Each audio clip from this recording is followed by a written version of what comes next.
Hello and welcome to In a Spiritual Sense, where we discuss all things spiritual. From growing your intuition, speaking with spirit guides, diving into past lives, the paranormal, and more, join me, Stacey Piagno, where we work to bridge the gap between science and spirit.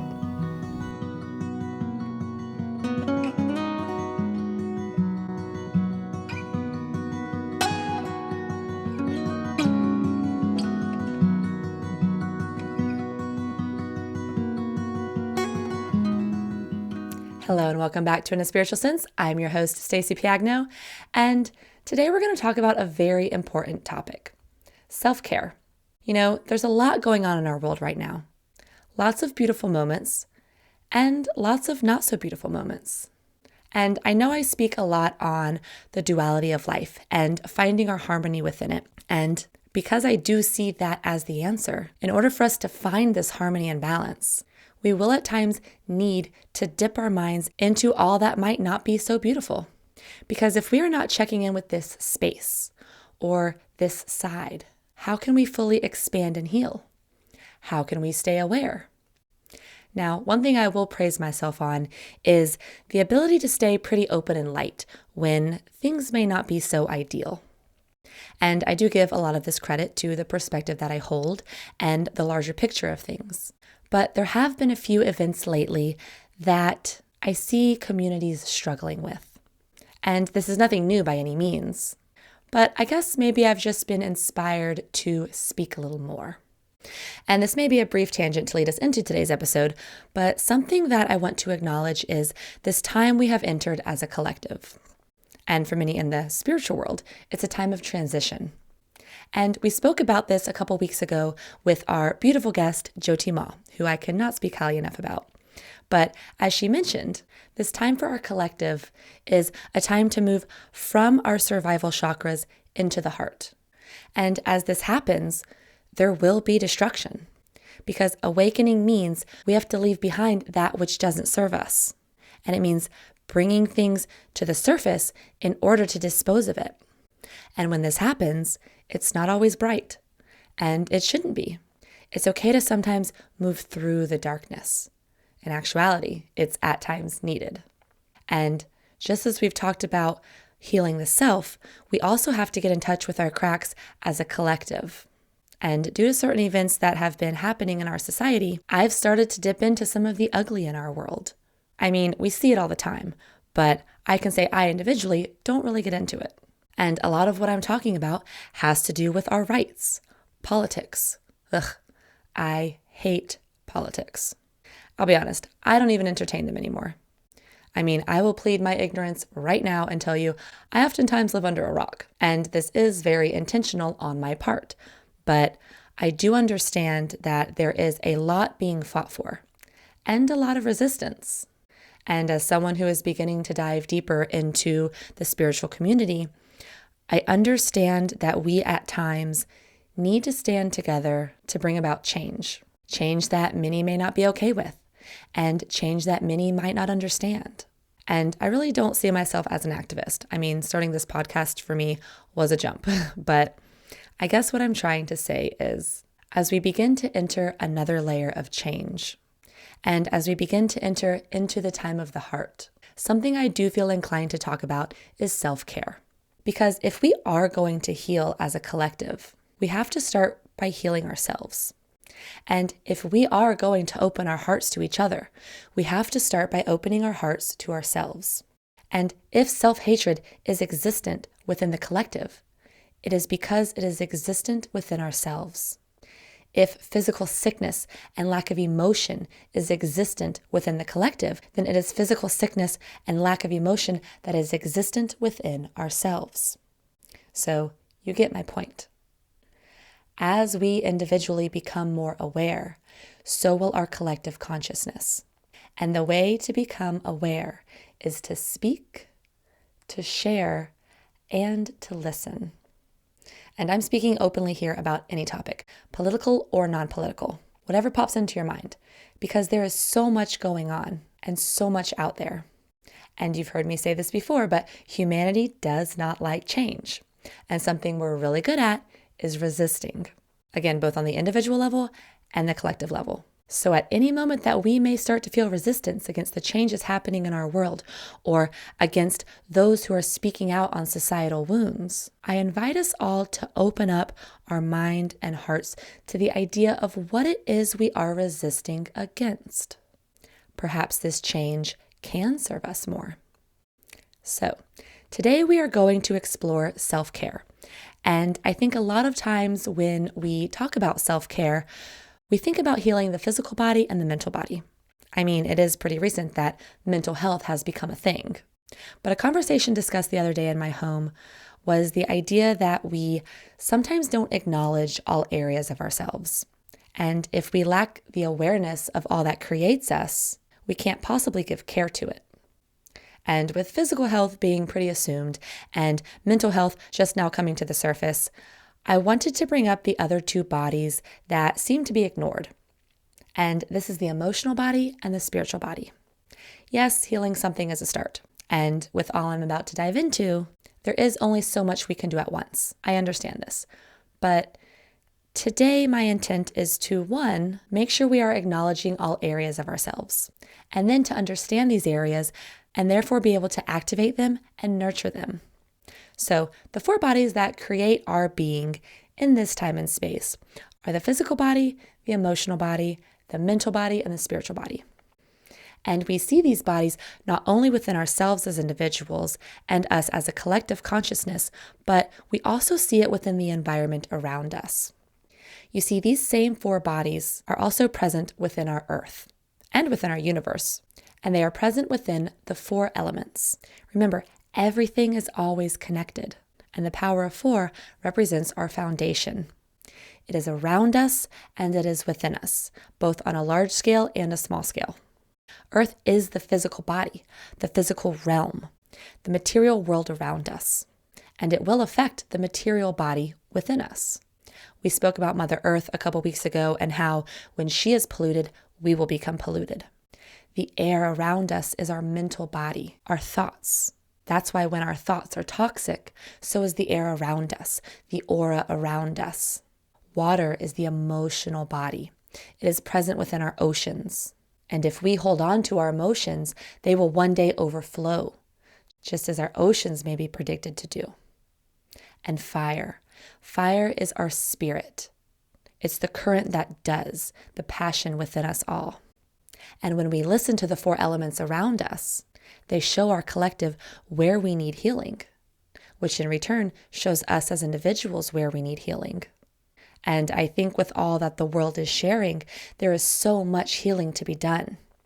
So let's start with healing ourselves. That's my passion, helping to heal us beings, and in return, heal our environment. And I realized as I learn to heal myself, it will in return help my brothers and sisters heal, which will again help our environment heal.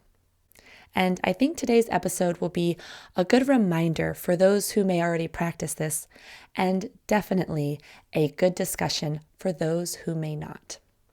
So today we are going to spend some time in each of these bodies and talk about how we can activate them, utilize them, and heal them. And it starts with acknowledgement, understanding what they are. Because again, in order for us to heal as a collective, we have to start healing as individuals. So let's start with what we know, the physical body. The physical body is the one that we have spent the most time with here on Earth. It is produced through our lower chakras, and it's what keeps us grounded. And I think this is a good place to start with one's health because honestly, it would be very difficult to heal your upper chakras, which aid in the emotional, mental, and spiritual self with a foundation that is unsturdy. And a lot of times this is what happens. Not all the time, but most of the time. If we are not taking care of our physical selves, we sometimes can't even focus on the other bodies. So as a lot of us may already know, this includes tending to anything within the internal body or the external body. So topics like diet, exercise, drinking enough water, getting enough sleep. And this also plays into our physical environment as well. How well do we take care of the space that we're living in? Do we give it attention? Is it messy, chaotic? Does it lack identity? Because this is going to play a role into our physical selves as well.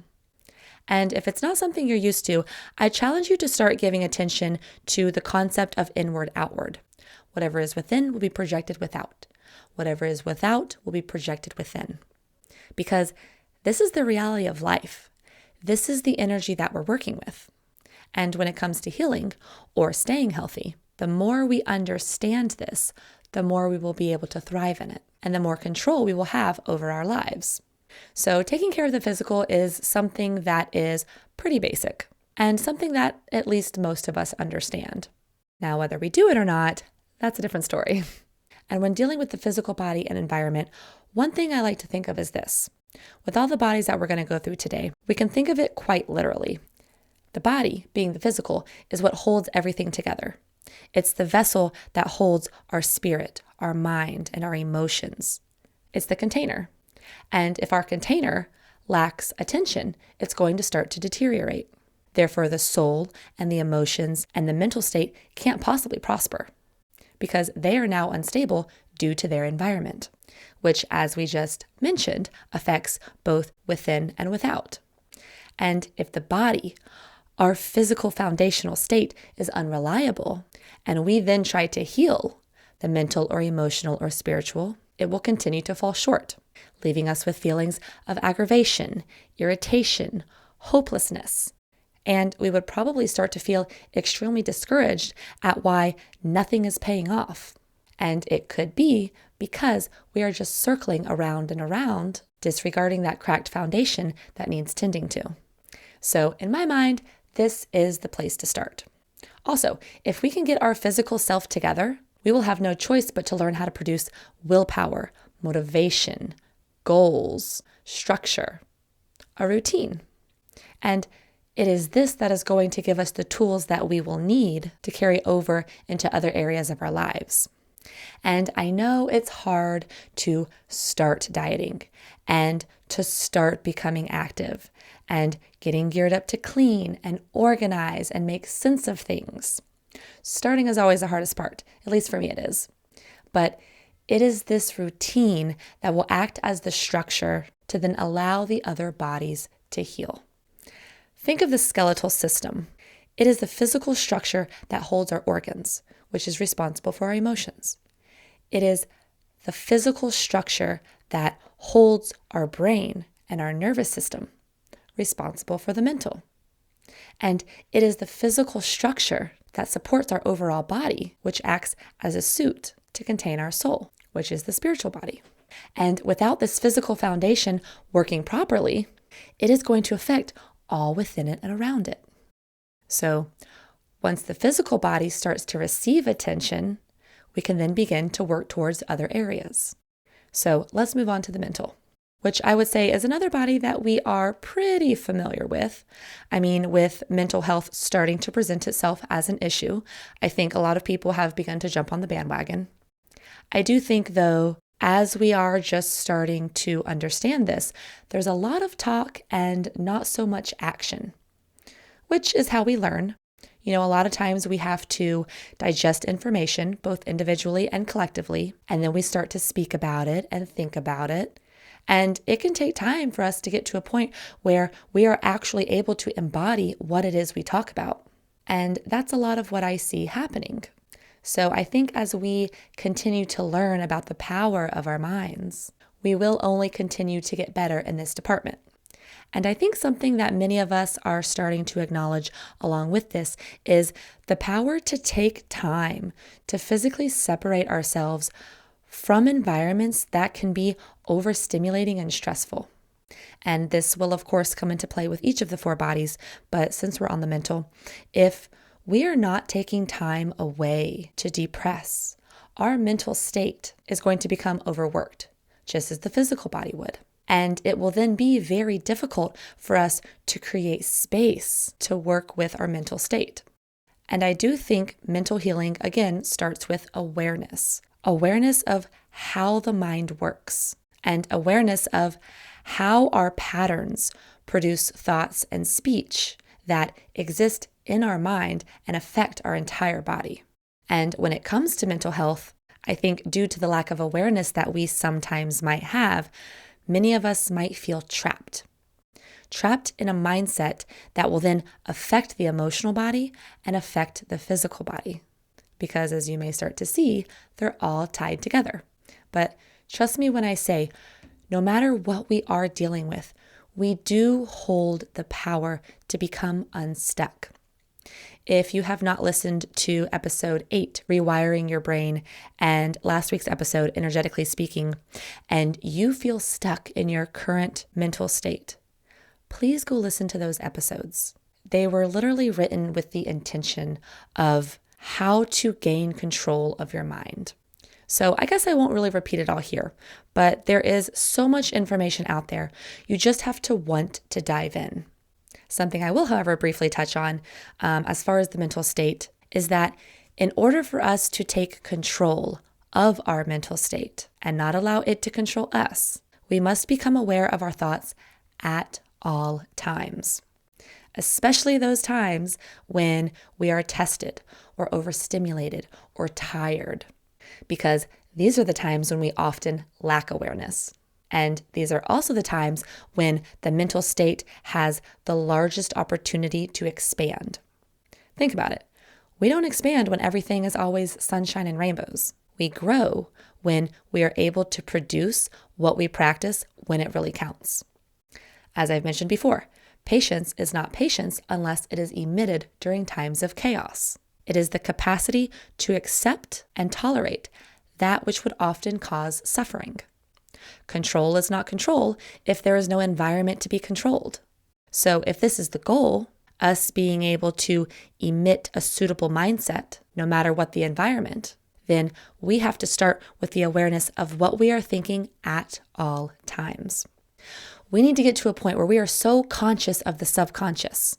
We can catch every thought as it arises and choose if we want to allow that thought to be released. This is what it means to control the mental state. We become responsive versus reactive. We choose what we think and say, and this will go hand in hand with the emotional body as well. So let's introduce the emotional body because these are going to work well together. Our emotional body is, of course, the emotions that we either emit or hold in. And yes, they will stem from our physical state or environment and our mental state. And the thing with the emotional body is, at least with us here in the West, is that we have been conditioned to disregard our emotions because they do nothing to serve us. And I would say as a whole, our collective emotional body is extremely suppressed, especially within certain systems revolving around athletics or the business world or certain communities. Men, for one, should never show their emotional side because it is a sign of weakness. And how can they protect us if they are weak? If you hold a position as a leader, there is no room for feelings because it's business. If you're competing and you want to win, you better suppress anything other than dominance, motivation, and hard work. Because if not, you're soft and you won't get what you want. If you're a single parent and you're burnt out, you better not let your kids see you weep. This is what our society has been conditioning us with. Truly, we are over-conditioned with the masculine.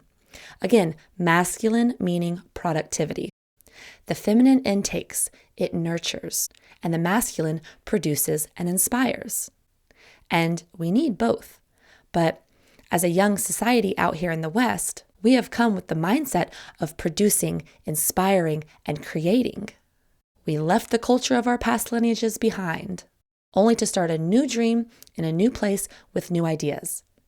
And in order for us to build something out of nothing, we needed the masculine to produce, to do. But with this mindset, we have become unbalanced. We only know how to speak and create, thus losing the skill of how to listen and nurture. And we have let the masculine side of our consciousness overproduce itself to the point where we are exterminating everything in our path, including the intelligence that was already here, long before our current society came and decided that we know best. We are young, and we think we know best. We have become destructive, and we must see this in order to bring back balance into the world and back into ourselves. You see, we're in a situation now where our environment is running us. The masculine side of ourselves is controlling our very bodies, and we don't know how to slow down. We don't know how to stop working or take time for ourselves. We don't know how to feel. Emotions, what are those? And how can we fix our emotional body if we can't even feel? So, just as we discussed with the mental body, if we lack awareness of what we're feeling and when we're feeling it, we will never have a say in how we feel. We will continue to be affected with all that's around us without the power to produce the feelings we want. We will be reactive and not responsive. And what we're working against is generations and generations of conditioning that is no longer suiting us. We have to learn how to rebalance our system, and it starts with us as individuals. We have to become aware of every emotion that enters our body and get to a point where we can identify what the feeling is that has just entered us. And it is difficult indeed. And just as the mental body, the most important time for us to acknowledge this is when we're tested or overstimulated or tired, because this is where we expand. And this is how we learn how to take our control back. And that is true power. Knowing your emotions and knowing your thoughts is power. So, what if we struggle to do this? I like to be realistic. Sure, I can tell you how to do all of this, but how do you leave this conversation and actually apply it? Well, when I first became aware of my thoughts and emotions, which I'm constantly still working on, by the way, I remember starting with the goal of recognition. If we want to be in charge of our body, we have to show awareness by recognizing thoughts and feelings the instant they pop up. And at the beginning, it will be a struggle. So what it may look like, for example, is us getting angry or us having a negative thought, and we go on with our day lacking the awareness of it. But if this is something that you really do want to retrain within yourself, perhaps before you go to bed, you use this as a time to reflect. And you look back on your day and you say, you know what? I got angry today when such and such said this. Or, you know what? I was talking down to myself when XYZ happened. And so starting off, reflecting at the end of each day is going to begin activating your mental and emotional body to start paying attention. And once you begin to reflect at the end of each day, perhaps you then up the amount of check-ins you have with yourself. So maybe you check in with yourself every day at lunch and then every day before you go to bed. And then you up it some more. And the more of a routine you get in, and the more you are checking in with your emotional and mental state, the more you are training your system to automatically do so, and the more awareness you begin to produce. So days later, weeks later, or months later, whatever thoughts and emotions you used to catch before bed, you will now catch in the act, in the present moment of them happening. So what this may look like is you getting angry with such and such, and now you're in the midst of your anger and you're aware of it. And maybe you can't dismiss it yet, that's okay. But what's happening is you're now aware. You're conscious of your emotion, or you're conscious of the thoughts you're having as you're having them. And so days and weeks and months after this, when your anger starts to creep in, you now feel that anger walking closer. And before it takes a hold on you, because of your familiarity with it, you are able to dismiss it. And so over time, this lagging awareness has now evolved into present awareness. And it will continue to evolve into a preventative awareness, where you will be able to create boundaries that will stop you from even involving yourself in situations or environments that cause emotional and mental disruption. So it's a progression. And it takes a lot of time and a lot of practice and a lot of willpower, which, as you remember, you have now learned to produce by first taking care of the physical. And again, if you're having a hard time starting, I think something that may be a bit of motivation is the reality of what can happen if we don't give ourselves care. I think science is catching up to this, but one of the reasons we have so much sickness is because of the way we tend to ourselves, or for that matter, the way we neglect ourselves. Many of us are neglecting either some or all of the four bodies. I mean, did you know that each emotion is tied to an organ? And I'm not an expert on this, but traditional Chinese medicine teaches us that sadness and grief affects our lungs. Worry affects our spleen. Anger affects the liver. Fear, the kidneys. It all works together. It's a giant web of expanding and contracting parts. And suppressing our emotion quite literally can cause sickness, cancer, ulcers, and stress from the mind and unhealthy eating habits or lack of sleep and exercise from the physical body can do just the same. Each body left unattended will only start to deteriorate itself. And if we do not have a relationship with death, hence the spiritual body we're about to talk about, what kind of life are we providing for ourselves? The less we care about the life unfolding in front of us, the more ungrateful we become. Ungrateful and selfish to this experience that we are each gifted with. I heard an interview with Neil deGrasse Tyson, who, if you are unfamiliar with, is an astrophysicist, and he's big up in the science world. And he says, quote, "One day we're all going to die. However, not enough of us spend time celebrating the fact that we're alive at all.